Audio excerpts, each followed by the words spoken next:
오늘은 시편 147편 2절 3절 말씀을 가지고 치유와 회복의 하나님이라는 제목으로 함께 말씀을 나누겠습니다. 앞선 1절에서 시인은 우리 하나님이라고 부르면서 하나님을 찬양하는 일이 선하고 아름다우며 마땅하다고 이야기했습니다. 이어지는 2절과 6절에서는 하나님을 찬양하는 이유를 밝히고 있습니다. 오늘 읽은 2절, 3절에서는 치유와 회복의 하나님이시기 때문에 하나님을 찬양하는 것이 마땅하다라고 이야기를 하고 있는 것입니다.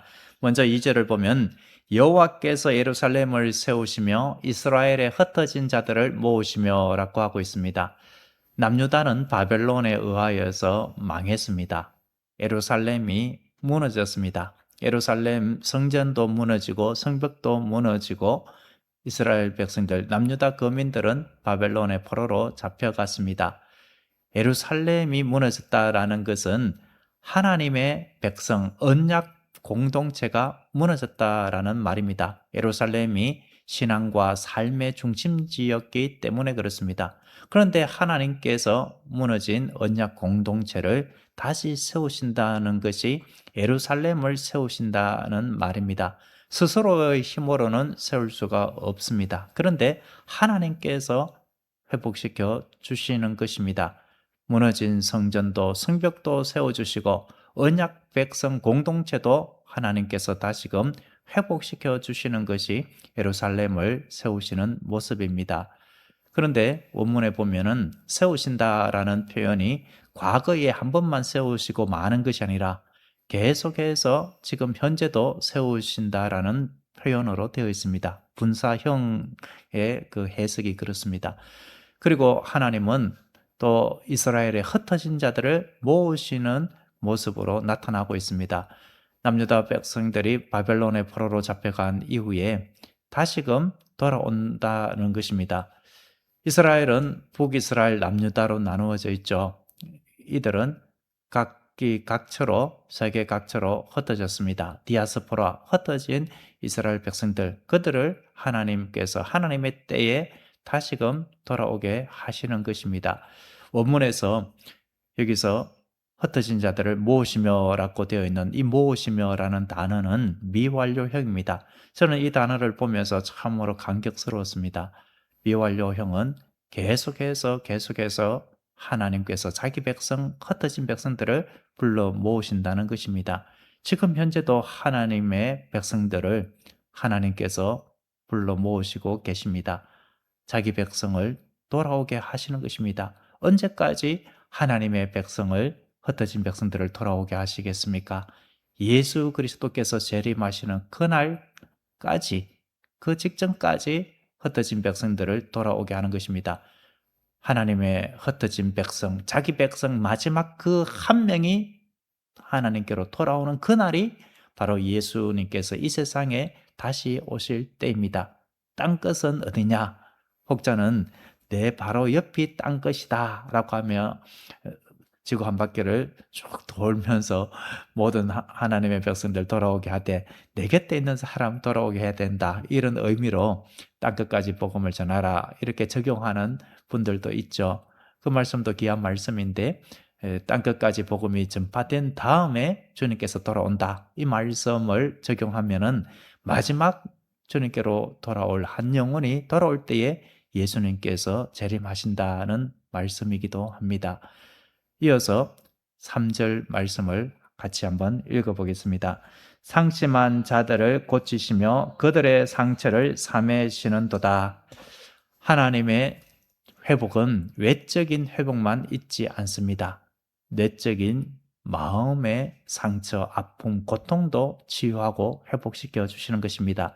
여기서 상심한 자들을 고치신다라고 했는데, 상심한 자들은 마음이 깨어지고 부서진 사람들을 가리키고 있습니다.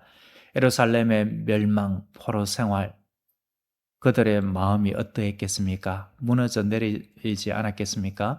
그들이 고국으로 돌아와서 성전을 재건하고 성벽을 재건했지만 그 아픔과 상처까지 완전히 치유되지는 않았을 것입니다. 그런데 하나님께서 무너진 예루살렘만 세우는 것이 아니라 그들의 상한 심령도 고쳐주신다는 것입니다. 여기서 고치신다라는 단어 역시 과거에만 고쳐주시는 것이 아니라 지금도 하나님께서 고쳐주신다라는 것입니다. 여기서 고치신다는 것은 단순히 위로하신다는 정도가 아닙니다. 온전하게 치료하고 회복시켜 주신다는 의미입니다. 그래서 이어서 그들의 상처를 사매시는 도다라고 말하고 있습니다. 이 모습을 한번 상상해 보십시오. 상처를 사매기 위해서 어떻게 해야 하겠습니까? 그 상처 입은 자에게 가까이 다가가는 것이 아닙니까? 가까이 다가가서 그 상처가 어떠한지 자세히 살펴보는 것입니다. 자세히 살펴보고 여기가 상처가 있구나. 그 상처를 이제 소독을 하고 사메어 주고 또 약을 바르고 사메어 주는 그런 모습이 연상되지 않습니까? 그처럼 하나님께서 마음의 아픔과 고통과 절망과 상처 있는 자들을 살펴보시고 우리 주님께서 치료의 약으로 하나님께서 입혀주시고 상처를 사랑으로 그 마음을 영혼을 어루만져 주시는 것입니다. 하나님의 이 삼위시는 모습 역시 지금도 계속되고 있음을 원문의 문법을 통하여서 해석할 수가 있습니다. 하나님의 치유와 회복의 역사가 지금도 계속되는 것입니다.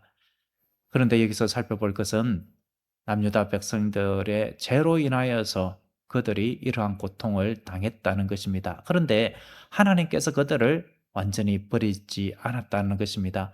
그들을 정결하게 하기 위하여서 하나님께서 잠시 사랑의 채찍을 들고 징계하셨지만 하나님의 때에 그들을 다시 불러 모으시고 다시금 세우시고 치유와 회복의 은혜로 함께 해 주셨다는 것입니다. 우리도 하나님께서 이러한 은혜를 베풀어 주셨습니다. 우리의 조상 아담이 죄로 인하여 하나님을 떠났습니다. 그로 인하여서 죄 가운데 있는 인생들이 많은 고통을 당하며 살아오고 있죠. 죄의 짐, 사망의 짐, 그 죽음의 고통과 그로 인한 모든 아픔과 슬픔을 당하는 가운데 있을 수밖에 없었습니다. 그런데 하나님께서 완전히 버린 것이 아니라 하나님의 때에 예수 그리스도를 보내주시고 십자가의 대속의 은혜로 하나님께서 자기 백성을 불러 모으시고 구원의 은총을 주셨습니다. 그리고 예수 그리스도를 머리로 하는 교회를 세워주셨습니다. 하나님의 백성, 언약 백성들의 공동체, 교회를 하나님께서 세워주셨습니다. 하나님은 우리의 영혼만 구원하시는 것이 아니라 우리의 마음의 상처와 아픔과 고통까지 치유하고 회복시켜 주십니다.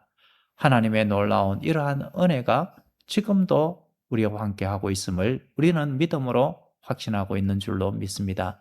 그러므로 우리의 삶 가운데 우리가 해결할 수 없는 일이 있을 때에 그리고 마음의 상처와 고통과 아픔과 절망, 힘든 일들이 있을 때에 하나님 앞에 나아갑시다. 우리 주님께 온전히 맡깁시다.